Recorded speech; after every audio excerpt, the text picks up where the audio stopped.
Estamos ao vivo. Oi, oi, a gente está aqui ao vivo para gravar o próximo episódio do podcast 555 e estamos aqui terminando de ajeitar as coisas, eu e o Rico, o microfone, preparando tudo.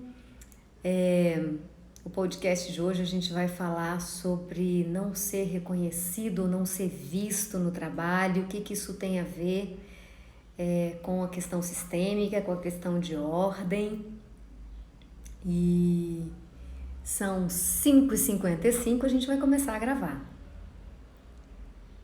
Oi, oi, esse é o podcast 555, quando a gente fala sobre a jornada do caos à plenitude. Para quem está se sentindo perdido, está se sentindo confuso, está sem rumo, sem ter para onde ir, sem saber como sair da enrascada em que se meteu. E eu sou Maria Cláudia Cabral. E eu sou o Rico, a voz de vocês, respondendo perguntas, propondo questões para esse tema de hoje que promete. O tema de hoje é seu lugar no mundo e o reconhecimento no ambiente de trabalho. Bom, Maria, então para a gente começar bem em cima do tema, o que é esse lugar no mundo que é o tema nosso desse nosso encontro de hoje? Então, todos nós temos um lugar no mundo, um principal, o lugar de chegada, digamos assim. E esse lugar no mundo é o lugar que é único. Cada pessoa, cada ser vivente sobre a Terra tem um lugar no mundo. E por que ele tem um lugar no mundo? Bom, vamos de Newton. 2 corpos não ocupam o mesmo lugar no espaço. Isso é física básica, inclusive. Quando você nasce, esse é o seu lugar e ninguém mais ocupa esse lugar. Mesmo em caso de gêmeos, por exemplo, um sempre vai nascer primeiro, os dois não vão nascer ao mesmo tempo. Sendo parto cesáreo, sendo parto natural, não importa, um sempre chegará primeiro, antes que o outro, né? Então, esse lugar no mundo do qual a gente fala é o seu lugar de chegada. Por exemplo, eu sou a primeira filha de Pedro e Cecília. E como é que na verdade, como é que você chegou, como é que você descobriu esse conceito e essa ideia de lugar? Esse conceito de lugar, de ordem, de um lugar específico no mundo, ele vem da observação de Bert Hellinger sobre os sistemas. Na verdade, se você for à teoria geral dos sistemas, você já vai encontrar essa informação lá aplicada a outros sistemas. Cada elemento de um sistema tem o seu lugar e aquele lugar é daquele elemento e não de outro. Bert, ao conhecer as constelações lá atrás, quase 40 anos atrás, ele começou a observar o funcionamento do sistema familiar e começou a perceber que existiam regras, que quando essas regras eram obedecidas, pairava leveza e harmonia no sistema. Quando essas regras eram desobedecidas ou quebradas, então algo pesava. Pesava para quem estava fora do lugar, para quem não estava ocupando o seu próprio lugar no sistema. Mas Bert percebeu outras regras também, outros princípios, outras ordens. Ele percebeu o pertencimento, por exemplo. Todo elemento que pertence a um sistema tem o direito de pertencer. Todo membro de uma família que é membro dessa família, e como é que ele é membro? Nasceu ali. Ele tem o direito de pertencer. Existem outras formas de pertencimento no sistema, mas não é o nosso objeto hoje, portanto nós não nos alongaremos. Depois poderemos fazer uma outra live sobre isso, ok? Mas o fato é que existe o pertencimento, existe a ordem, que é o que garante o seu lugar no sistema, e existe o equilíbrio entre o dar e o receber. São essas as 3 ordens ou 3 princípios que organizam os sistemas, segundo Bert Hellinger. E aí, Maria, antes da gente seguir desenvolvendo o tema, culturalmente isso pode impactar culturas que têm uma regra mais rígida quanto à questão familiar? Elas vão gerar alguma consequência em colocar as pessoas mais dentro do seu lugar? Existe uma relação nisso? Na verdade,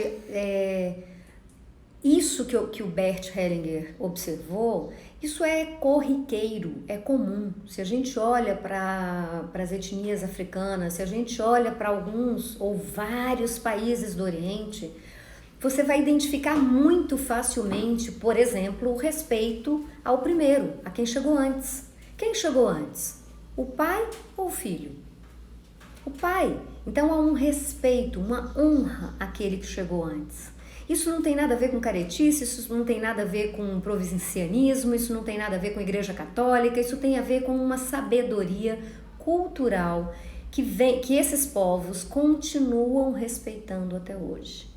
E que nós aqui no Ocidente um pouco nos perdemos no meio do caminho.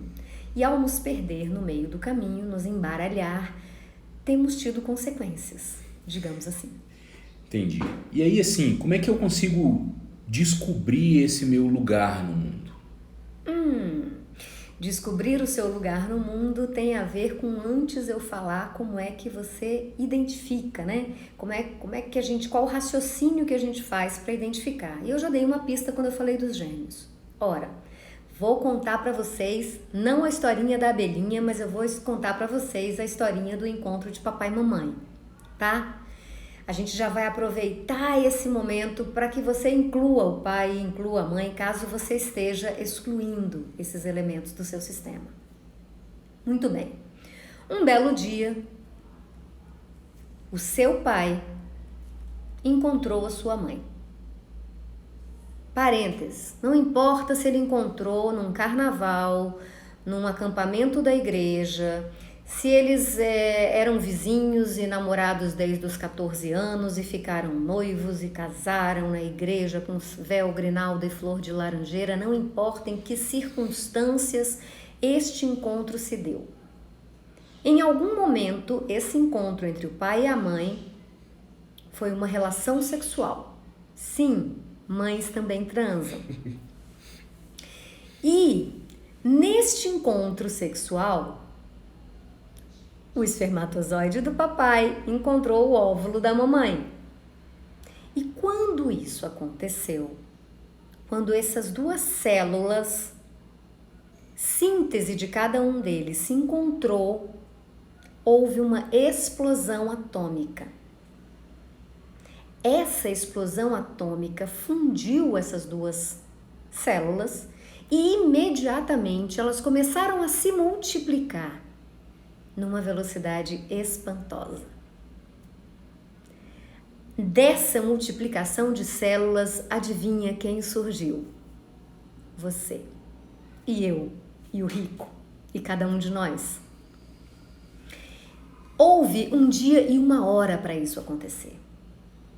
Não foi um mês antes, não foi um mês depois, não foi outro cara, não foi outra mulher. Foram os seus pais biológicos que naquele dia se encontraram e criaram uma nova vida. Como deuses, eles criaram um novo ser, que é você. Poderia ter sido outro homem? Não, se fosse outro homem, diferente de quem é o seu pai, não seria você. Se fosse outra mulher, não seria você. Se fosse um mês antes, não seria você, seria um irmão. Um mês depois, seria um outro irmão. Percebe? Não tem jeito, não tem como escapar. Seu pai é seu pai, sua mãe é sua mãe. Eles são os pais perfeitos para você porque são os únicos que você tem. Mesmo que eles estejam atolados em defeitos. Ok? Então, esse lugar, Rico, é o primeiro lugar. No dia que eles se encontraram, vamos lá, vamos supor que já havia um irmão. Você está chegando como a segunda irmã. Neste dia, chega quem não existia. A segunda irmã do João, filha do fulano e da Beltrana. Ou o primeiro filho, ou o terceiro filho. Para ser o terceiro tem que ter tido 2 antes, de acordo? Para ser o primeiro Não pode ter havido nenhuma gestação anterior. Nenhuma. Certo? Então, o nosso primeiro lugar no mundo é de filhos, e aí você escolhe a ordem que você sente que está, né? Pelos registros. Nem sempre será esse o seu lugar, mas em regra será. Você, no meu caso, primeira filha de Pedro e Cecília. Esse é o meu primeiro lugar no mundo. Da ocupação deste primeiro lugar no mundo depende todos os outros lugares que eu for ocupar em outros sistemas. Porque não existe só o sistema familiar. Existe a rua, o bairro, a cidade, existe o país, existe o time de futebol, o partido político, o seu trabalho, a sua escola, né? Existem outros sistemas. Maria, eu já te ouvi falar isso algumas vezes, para minha sorte, e sempre que você fala isso me remete à biologia, né? Porque cada mês um óvulo sai, né? Um óvulo sai de um dos ovários, direito ou esquerda. Uma ejaculação são milhões de espermatozoides. Então essa personalização individual e marcada, ela é algo que a gente esquece e que a biologia lembra, e que você está relembrando para deixar claro esse lugar e essa relação com o pai e com a mãe. Quando a gente, por conta de inúmeros fatores, perde a visão disso, que tipo de desordens vão aparecer? Né? Quando a gente perde essa coisa do lugar, que é tão bem narrado por você e respaldado pela biologia. Quando você perde isso, que tipo de desordem pode aparecer? Bom, aí a gente tem 2 pontos. O primeiro ponto, obrigado por me lembrar, que eu falo isso tantas e tantas vezes, né? Mas a gente está respaldado numa biologia simples, numa biologia que no ensino médio você aprende. Não estou trazendo nada espetacular de revistas científicas, é muito simples essa biologia. É quase uma matemática de 2 mais 2 igual a 4. Espermatozoide do papai, óvulo da mamãe, juntou, ser novo, você só tem esse pai, só tem essa mãe, não adianta, pai é quem cria, desculpa. Não é. Quem cria é alguém que dá condições para que essa vida que veio dali tenha segmento. Pai é quem transou com a mãe. Em português claro. Bem claro, sem subterfúgios. Porque não tem por que ter subterfúgios aqui, somos adultos. E a mãe também não podia ser diferente, é aquela mesma, gente. Não pira. Ah, se minha mãe não foi sua avó, não foi sua tia, é aquela sua mãe biológica. Pode ter sido criado por outra pessoa, porque foi adotado, porque a mãe não tinha condição, porque a mãe teve que deixar com a avó. Pode, acontece, isso é da vida. Mas a sua mãe é aquela que transou com seu pai no dia da sua concepção. Ninguém mais, certo? Então, vamos acertar isso por aqui, porque isso é biologia básica. Você me falava da desordem. A desordem acontece o tempo inteiro. Ela acontece porque, claro, a gente nasce assim, nesse lugar, no seu único lugar no mundo. Mas tantas coisas podem acontecer para nos colocar em desordem, né? Por exemplo, vou dar um exemplo, não vou dizer que é corriqueiro, mas a frase é corriqueira, quer ver? O pai dessa criança, vamos chamar a criança de João, o pai do João, ele transou com a mãe do João e eles eram muito jovens. O pai do João até assumiu na certidão, mas o pai do João tinha 18 anos. O pai do João, sabe, foi estudar fora, nunca mais voltou, até esqueceu que o João existia, supostamente, tá? Aí, quando o pai de João vai embora, mãe de João fica só com João, mãe de João diz para João: Joãozinho, agora você é o homem da casa, papai teve que viajar. Acontece também quando papai morre, né? E aí Joãozinho, né, 5 anos de idade, se torna o homem da casa. E Joãozinho cresce acreditando que ele tem essa responsabilidade de ser o homem da casa, de ser o homem da mamãe. Não estou falando de questões sexuais aqui, tá? E aí seguem pela vida juntos, mãe e filho. Como mãe e filho, mas Joãozinho, no nível inconsciente, ocupando o lugar do pai. Mãe de Joãozinho, inconscientemente, com um lugar ao seu lado ocupado. Nem vou entrar nas consequências agora, mas fica comigo que lá no final a gente vai falar sobre quais são as consequências dessa gracinha que aconteceu com João. Outro exemplo, a mãe da Carolina tem depressão.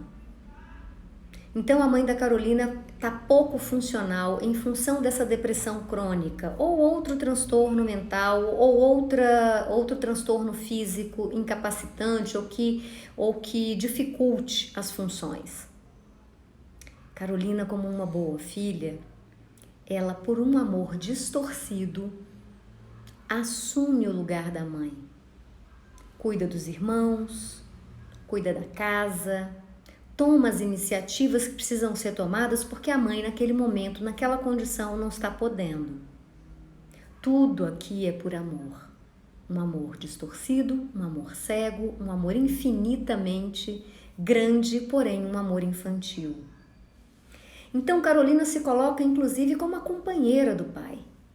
E de novo, não necessariamente a gente está falando de questões sexuais, a gente está falando de convívio, de ocupar espaços, de fazer o que precisa ser feito. Consequências? Várias. Então, você está traçando aí, né, dentro da explicação de que tipos de desordem, desordens que são ligadas ao pai e que, por isso, são entendidas como verticais. Sim, a gente tem, na verdade, 3 tipos de desordens.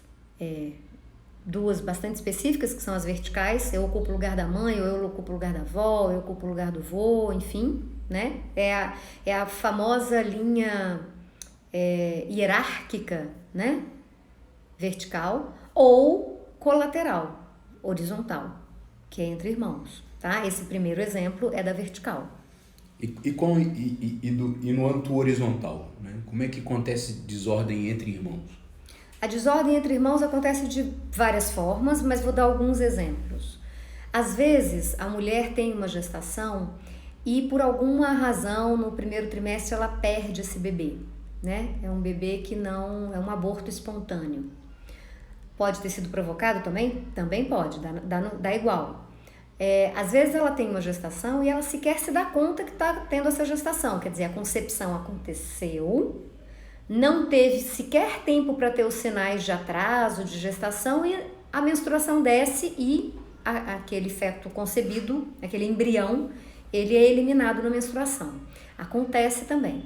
Então, 3 circunstâncias muito claras. Uma quarta circunstância, a gestação vai até o final, quando o bebê nasce, ele nasce morto, que é o que a gente chama no direito de natimorto, tá? Nasceu morto. Nasceu e 1, 2, 3 dias, 1 mês, 2 meses, 3 meses, vem a falecer. 4 exemplos, 5 exemplos. Em qualquer dessas circunstâncias, ou por ignorância, ou por uma dor suprema, ou por seja que razão for, ou por vergonha, no caso de um aborto provocado, essa concepção, essa gestação, ela não é mencionada. E aí vem uma nova concepção algum tempo depois. E aí essa gestação chega a termo, o bebê nasce com vida, etc, etc e tal. Esse bebê, esse segundo bebê que está chegando, ele é tratado como o primeiro bebê, o primeiro filho ou filha desse casal. Mas não é. Não vou entrar em discussões éticas com relação a quando inicia a vida. Não é esse o propósito. E também pouco importa para a teoria de Bert Hellinger se esses bebês que foram perdidos, que nasceram mortos, em que circunstâncias isso se deu. O que importa é como esses pais, esse sistema lidou com a morte desse bebê. Ele foi esquecido? essa história foi jogada para debaixo do tapete, ele foi ignorado, literalmente ignorado, uma gestação que foi perdida sem sequer consciência plena da mãe, né? Consciência pessoal da mãe. O fato é que houve uma concepção antes e essa concepção não foi reconhecida como a primeira concepção. Quando um bebê vem e nasce com vida, juridicamente tem personalidade jurídica, então esse bebê é considerado ou considerada o primeiro. E então, o que acontece? Acontece que essa desordem acaba trazendo desordem para todos os outros irmãos que vêm. O segundo é tratado como o primeiro, o terceiro é tratado como segundo, o quarto é tratado como terceiro. Imagina a confusão. Tá todo mundo fora de lugar. Entendi. E quando a gente falou então, né? Você falou de pai, de mãe, de irmão e outros ancestrais. Avô, avó, bisavó. Existe uma ordem e essa ordem ela é quebrada dentro de que tipo de exemplo? Pode acontecer, por exemplo, de uma mãe que se sente maior que a própria mãe. Exemplo concreto que a gente cansa de ver por aqui. Veja, essa não é a única razão para uma filha se sentir maior que a própria mãe, ok? Mas uma hipótese que se confirma muitas vezes aqui em constelação familiar é: essa mãe não tomou plenamente a sua própria mãe biológica, ou seja, a avó dessa figura sobre a qual a gente está falando. Essa mãe rejeitava a sua própria mãe, por qualquer razão que, enfim, não nos cabe aqui listar. Ou porque essa mãe, enfim, ela entendeu que não foi legal o suficiente, sei lá. Problemas que todos os sistemas têm. Então ela não tomou a sua própria mãe. Quando a filha dela nasce, eu não sei se vocês já ouviram isso, algumas famílias isso é bem comum. Quando você for mãe, você vai entender o que eu estou falando, minha filha. Aí essa que não tomou a sua própria mãe, porque né, podia ser muito melhor que a própria mãe, tem uma filha. Aí o que acontece com essa filha? No nível inconsciente, no sistema, todos nós estamos ligados. O inconsciente de um sistema é como um arquivo na nuvem, como um arquivo no seu Google Drive. Todos os que fazem parte desse sistema têm a senha. É uma fofoca só, todo mundo sabe do que acontece. Então essa filha, quando nasce, ela já sabe que a mãe dela não respeita a ordem, que a mãe dela não reconhece a própria mãe. Num amor cego e infantil por essa avó, essa criança se põe no lugar da avó e fica o quê? Maior que a própria mãe. Então aquilo que essa mãe fez com a mãe dela, ela agora vai receber da filha. Entendeu por que as nossas mães dizem: quando você for mãe? É por isso. Elas não sabem que é por isso, mas é por isso. Porque aí o que acontece? Ela fica maior que a mãe, ela desrespeita a mãe. Ela não consegue obedecer a mãe, ela quer dar ordens na mãe, quer se meter na vida da mãe, ela se acha melhor do que a mãe em diversos aspectos. Ela sabe, ela tem as soluções, entendeu? Então, vertical, pais, horizontal, irmãos, né? Uma identificação com o ancestral. E pensando em relação marido e mulher, filhos, existe ou pode existir uma desordem aí, né? Nessa triangulação, pais e filhos, isso pode sair do lugar? Como eu disse para vocês antes, o nosso primeiro lugar no mundo é o nosso lugar de filhos de A e B, naquela posição X. No meu caso, primeira. Se esse lugar não está correto, é como um dominó. Os outros também não vão estar. Vamos voltar lá no exemplo do filho que foi tratado como o homem da casa. Se ele foi tratado como o homem da casa, ele é, então, o marido dessa mãe, né? Da mãe dele, no nível inconsciente.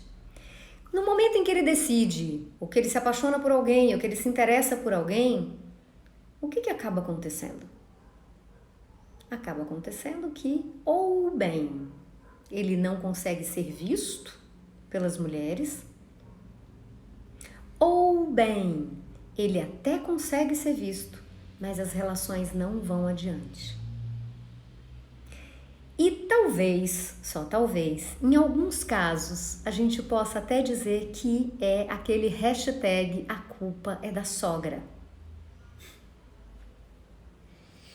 Porque é possível que aconteçam muitos conflitos entre essa sogra e essa nora, porque elas estão disputando o mesmo homem no nível inconsciente, percebe?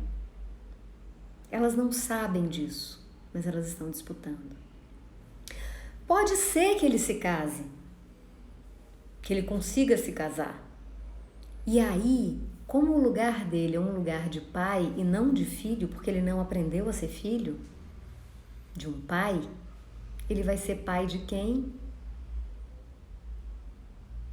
Daquela que é a sua esposa. Pode ser, e aí são várias as hipóteses, se eu fosse listar tudo o que eu já vi aqui em constelação familiar, a gente ia passar o resto do mês nessa live. Pode acontecer também dele ter esse comportamento de pai com essa esposa, e aí ele acaba não estando no lugar de marido. E como não está no lugar de marido, a sua companheira pode ter muito interesse por outros homens. O inverso também é verdadeiro. Portanto, a desordem, ela pode trazer como consequência, não é a única razão, mas pode trazer como consequência a infidelidade na relação a dois. Por quê? Se eu estou casada com o meu pai, ou se eu estou casado com a minha mãe, eu não tenho uma esposa. E cá entre nós, tá tudo bem que Freud, defenda a tese de que há uma libido pela mãe, uma libido pelo pai. Mas vamos combinar que no dia a dia você vai buscar a sua esposa em um outro lugar. E vai continuar buscando, porque se você não tem... Maria, e aí assim, como é que a gente consegue listar, né? Eu acho que a audiência agora deve estar pedindo assim, fala mais, né? Lista mais, não o mês inteiro que com certeza você poderia ficar falando, mas como é que você poderia então listar consequências de estar fora do lugar? Olha, eu já dei 2 exemplos, né? O exemplo do filho que vai para o lugar do pai, que foi embora ou que morreu cedo. Eu já dei o exemplo da filha, que porque a mãe está doente ocupa o lugar da mãe, né? Tem um outro exemplo que eu gosto muito de dar, que é o exemplo da filha ou filho que resolve tomar partido na relação dos pais. Não faça isso jamais, anota.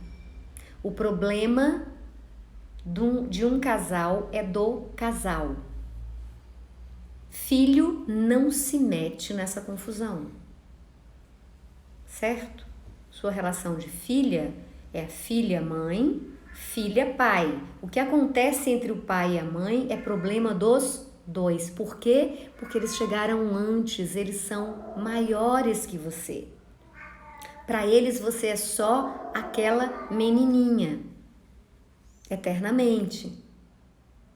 E o gatinho visitante está aqui miando, mas tá tudo bem, faz parte também. Então, é muito comum numa disputa, numa briga ou em muitas brigas de um casal, um dos filhos tomar partido.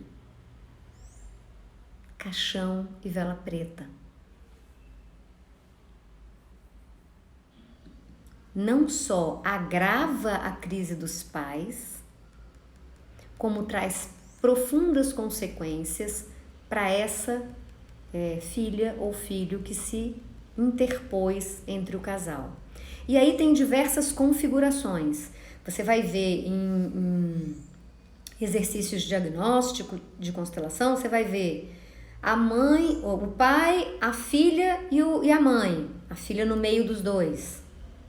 Como que esse casal vai poder ser feliz se tem uma criatura no meio do casal, mesmo sendo filha, certo? Às vezes vai acontecer de você ver o pai, a filha e a mãe afastada. A filha está ocupando o lugar da mãe. Porque está em defesa do pai. E aí ela rechaça essa mãe. Ou ela está lá colada com a mãe dela e o pai está rechaçado, está como é que chama? Rejeitado, excluído. Lembra, tem uma lei que é do pertencimento. Tudo isso traz consequências para o sistema. Outro exemplo muito comum, e aí eu te trago isso como um sintoma, por exemplo, são aquelas pessoas que têm dificuldade com a autoridade no trabalho. Se eu tenho uma chefe mulher, e isso não tem nada a ver com machismo ou feminismo, pode ser uma mulher com uma mulher, ou um homem com uma chefe mulher. Se você se sente maior que a sua própria mãe, ou melhor que a sua própria mãe, você não vai respeitar a autoridade do chefe, da chefe. Não vai. Se no caso você se sente maior que o pai, você não vai respeitar o chefe. Se você tem uma desordem entre irmãos, muito provavelmente você não vai ser visto no seu trabalho. Você não vai ser reconhecido. Você não vai ser ouvido. Você está fora de lugar. Você vai ter disputa com colegas de trabalho no nível praticamente igual. Outro sintoma muito comum é ciúme fantasmagórico. Já ouviu falar de ciúme fantasmagórico? Uma coisa é eu estou com meu companheiro, eu estou com meu namorado no bar e aí ele fica trocando olhares com uma moça da outra mesa. Isso é uma coisa, dá realmente um ciúminho, vamos combinar, é humano, gente, né? Eu tô com o cara tá de sacanagem? Pô, não, né? Outra coisa é aquela sua amiga que pira o cabeção inventando 1000 histórias na cabeça se o cara não liga, se o cara não responde o WhatsApp imediatamente, se o cara deu uma carona para uma colega de trabalho. Você conhece essa figura? Isso é uma fumaça, um sintoma de que provavelmente essa moça está fora de lugar. Ou esse cara, tem uns caras pirados também de ciúme, né? Vamos lá, fuçam o celular, aquela coisa toda. Isso é um ciúme fantasmagórico, não está acontecendo nada, só na cabeça da pessoa. Ela acha que ela vai perder o lugar dela. Ela acha que vão tomar o lugar dela. Por quê? Porque ela não está no lugar dela. Então, se ela não está no lugar dela, ela fica sempre com a sensação de que alguém está à espreita de tomar o lugar dela. Isso acontece no ciúme fantasmagórico, isso acontece na empresa, na organização, quando você fica sempre achando que o seu colega quer puxar o seu tapete. Aquela ideia paranoica, sabe? De que ele está querendo o meu cargo, tipo isso. A origem desse ciúme fantasmagórico, você diz que é falta de lugar, mas especificamente dá para delimitar de qual lugar você saiu para ter esse desdobramento? Não necessariamente. Não tem jeito de cravar assim. Muito provavelmente é pai, mãe, horizontal, vertical. Não dá para cravar, porque o que acontece? Em constelação, a gente descobre uma verdade que eu repito e repito e repito aqui nos meus grupos e vou repetir aqui para vocês. Nas nossas relações nada é o que parece. Então, pode ser que está no lugar da mãe? Pode. Pode ser que está no lugar do pai? Pode. Pode ser que seja uma questão de irmãos? Pode também.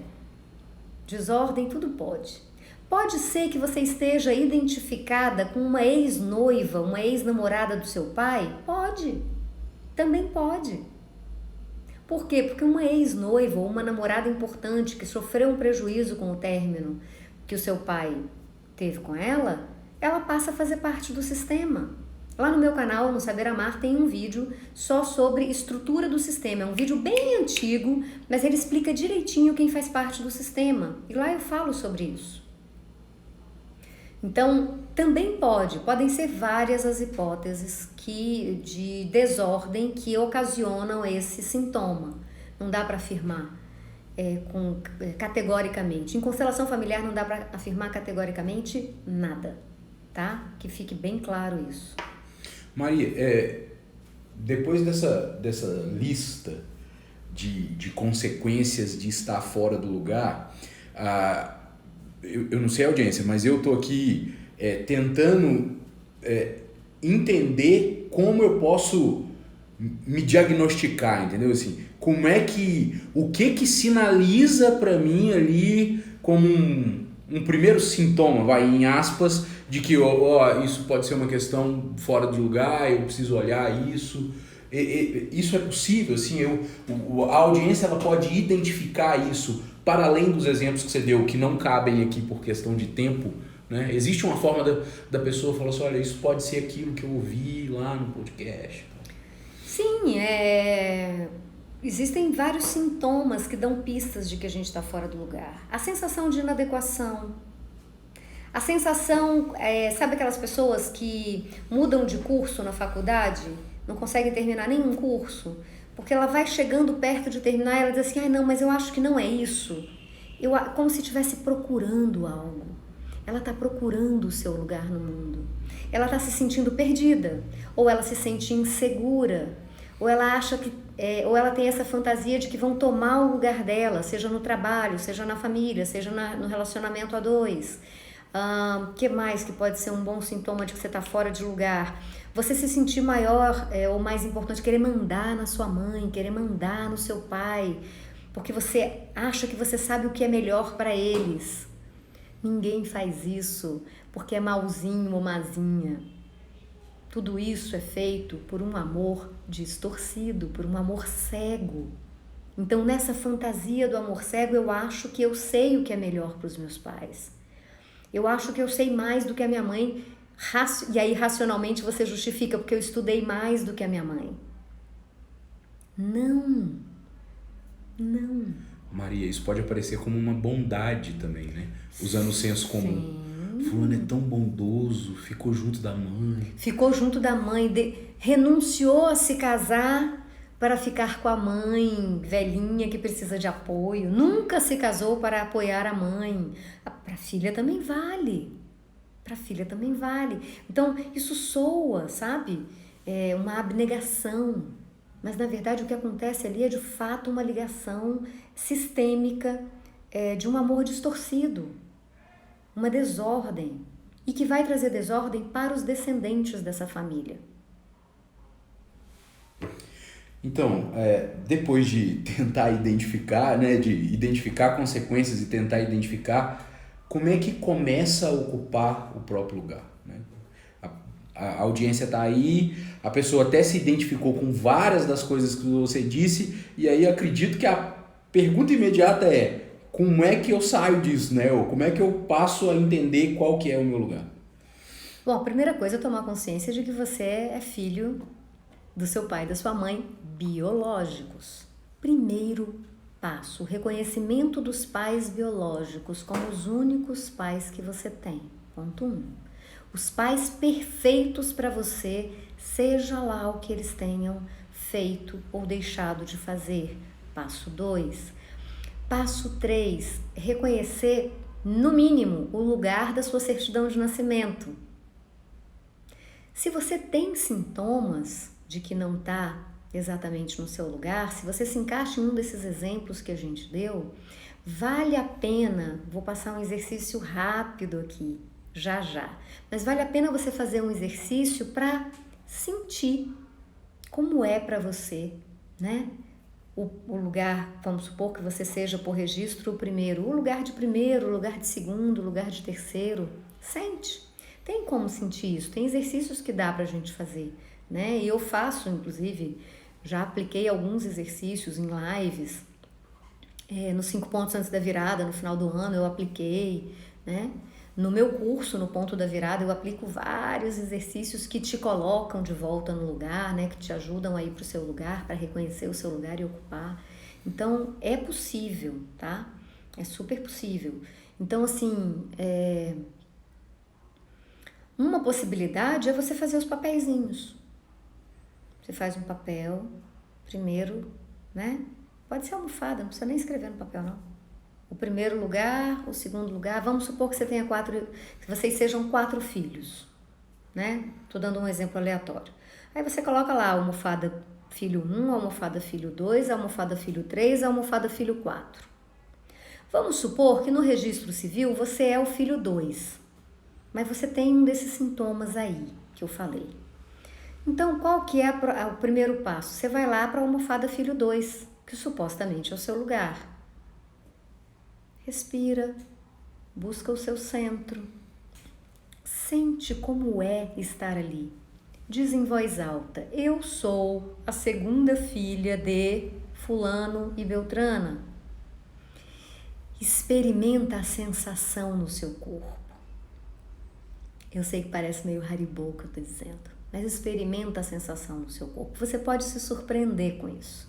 Às vezes dá um aperto no peito, às vezes tem um peso, às vezes o seu corpo pende para trás ou pende para frente, né? Existe uma resposta biológica de uma sabedoria que vem desse campo informacional. Então você sente como é. Se tá leve, se tá ok, se tá tudo bem. A priori, num primeiro olhar, tá tudo bem com relação a isso. Se você percebe algum sintoma, um puxar para trás, ou um pesar, ou um aperto no peito, ou enfim, experimenta o lugar 1, experimenta o lugar 3. Sente. Percebe no seu corpo. Depois me manda um direct aqui, se você está me assistindo pelo Instagram. Se você está me ouvindo no podcast 555, @Maria Cláudia Cabral no Instagram, manda um direct. E a gente tira a tua dúvida, né, do exercício. Esse é uma possibilidade, esse é um exercício possível. Existe o outro. Eu tô aqui, já que eu fico aqui para fazer o papel da audiência, eu tô pedindo mais. Existem outros exercícios, a gente costuma passar o exercício da árvore genealógica, porque o da árvore genealógica você vai ver muito mais do que só o seu lugar, né? É possível ver outras exclusões do sistema, em geral eu passo mais para ver exclusão e acaba aparecendo as desordens, então também é possível. Que mais que a gente pode trazer de desordem? Tem um que você ensinou aqui uma vez, que é a do nome. Esse cabe? O do nome também é bem legal. O do nome, na verdade, a gente usa para afirmar o nosso lugar, né? Se você não tem nenhum desses sintomas, mas você vai entrar numa reunião importante, você vai fazer uma prova, você vai, sei lá, uma situação que exige de você que você esteja profundamente alinhado. Então você pode dizer em voz alta o seu nome completo, nome, sobrenome do pai, sobrenome da mãe, e vai dizer filho, segunda filha de fulano e beltrano, nome completo. Isso te ajuda a dar aquela ancorada, sabe? Dá uma ancorada importante, assim, é um exercício bacana também. Outro exercício interessante deixa eu ver um outro exercício interessante. Se colocar diante de você a sua segunda irmã e dizer eu sou a primeira, você é a segunda, e perceber como é que isso ressoa. Às vezes tem irmãos que estão between, né, que estão no meio. Às vezes sua mãe perdeu uma gestação entre você e a segunda, entre o segundo e o terceiro. Aparentemente isso não vai te afetar tanto, porque você já tem o seu lugar, mas no intervalo, às vezes, outro caso super interessante que sempre aparece nas constelações, Gêmeos. Tem um sintoma que é meio legendário, assim, no meio, entre consteladores, entre alguns consteladores, que é o nome duplo. Eu, Maria Cláudia. Isso seria uma pista, não vou chamar de sintoma, isso seria uma pista de que eu sou gêmea, na verdade. E que a minha irmã não sobreviveu à gestação. E minha mãe nem ficou sabendo. É uma hipótese, né? Funciona para muita gente. E aí você faz o teste, né? Faz o teste com Maria, E isso tem como sintoma, eu já vi isso na prática umas 3 ou 4 vezes. As 3 ou 4 vezes que eu trabalhei com essa hipótese foram situações em que a pessoa que estava sendo atendida por mim não se sentia vista pela mãe. E nessas 3 ou 4 vezes, o que apareceu foi exatamente isso. A pessoa era fruto de uma gestação gemelar. E aí, numa gestação gemelar, uma dos embriões não sobreviveu, a mãe nem sequer tinha consciência disso e ela nasceu. A dor por esse que não nasceu é tamanha nessa mãe, no nível inconsciente, que ela, a partir dali, vive a vida na voz passiva. Ela está vivendo num transe hipnótico, porque o olhar dela, o amor dela está para aquele bebê que não sobreviveu. Isso tudo acontece, de novo, no nível inconsciente. E aí o que acontece? Esse bebê que sobreviveu, ele tem a sensação de que a mãe não a vê, de que ela é invisível para a mãe, que a mãe não percebe. Por mais que ela seja uma excelente filha, uma excelente aluna, enfim, tudo de bom, a mãe não reconhece, a mãe não vê. Adivinha se no ambiente de trabalho acontece igual? Adivinha? E aí vai para relacionamento também. Relacionamento. Sabe a síndrome da mulher invisível? Também tem um vídeo meu lá no canal sobre isso, no Saber Amar. Síndrome da mulher invisível, não sou vista. Porque não é vista porque você não teve esse primeiro olhar. Ou você teve a sensação de que não teve esse primeiro olhar. Por quê? Porque o olhar, o amor da mãe olha para o bebê perdido. É bem comum acontecer. E aí isso pode pular, por exemplo, teve essa questão biológica que você citou, e aí depois teve um outro filho. Aí imediatamente após, ou o terceiro pode passar a ter esse olhar e o segundo não, assim. Ou imediatamente após o problema. Então, teve um aborto ou um natimorto, aí tem um filho e depois mais outro. Isso pode haver diferença do olhar da mãe entre os irmãos? Uhum. A mãe pode olhar mais para um e evitar, como você disse aí, um segundo? Assim. Pode acontecer. Eu não me lembro, e aí é questão de memória mesmo, porque depois que eu atendo constelação, a maior parte dos casos eu esqueço os detalhes. Eu gravo muito assim os macro questões, mas eu esqueço os detalhes. Não me lembro nesses casos, por exemplo, se outros irmãos tinham esse olhar, mas é muito possível, porque é como se esse bebê que sobreviveu não pudesse ser olhado, porque isso lembra a dor do que partiu, do que não ficou, do que não vingou, né, digamos assim. Isso acontece também. Então é comum. E pode acontecer dele conseguir olhar para os outros irmãos e para aquele específico não, né? E aí vem essa sensação de invisibilidade. Aqui na audiência do Instagram, a gente está recebendo uma pergunta, eu estou sem óculos, mas eu acho que eu consegui captar a ideia sobre abusos infantis. A questão dos abusos infantis é uma questão que também merece uma live inteirinha só para isso. Porque é uma questão que na perspectiva sistêmica ela tem uma leitura muito mais ampliada, digamos assim, do que aquela que nós já fazemos hoje quando nós olhamos para questões como o transtorno de pedofilia, quando a gente olha para o abuso infantil como crime, no caso do direito, né? Então merece um olhar um pouco mais aprofundado, né? O caso dos abusos infantis.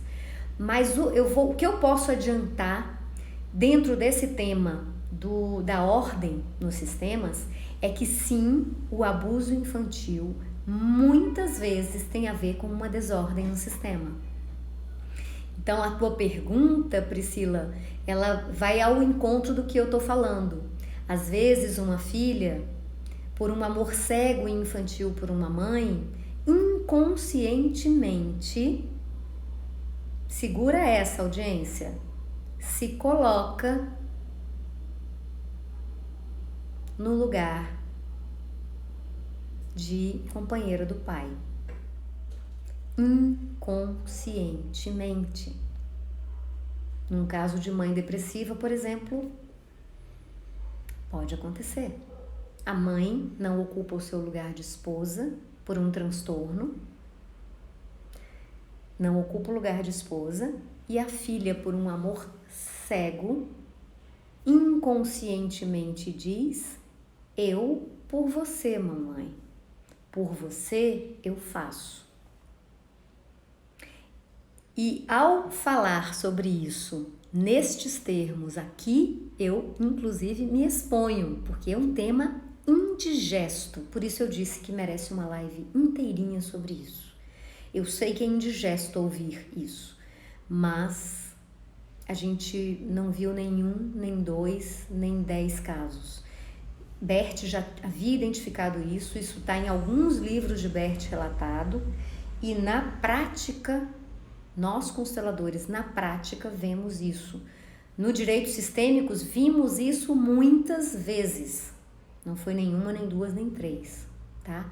Lembrando e reforçando que esse é um movimento inconsciente da criança, tá? Ou do adolescente.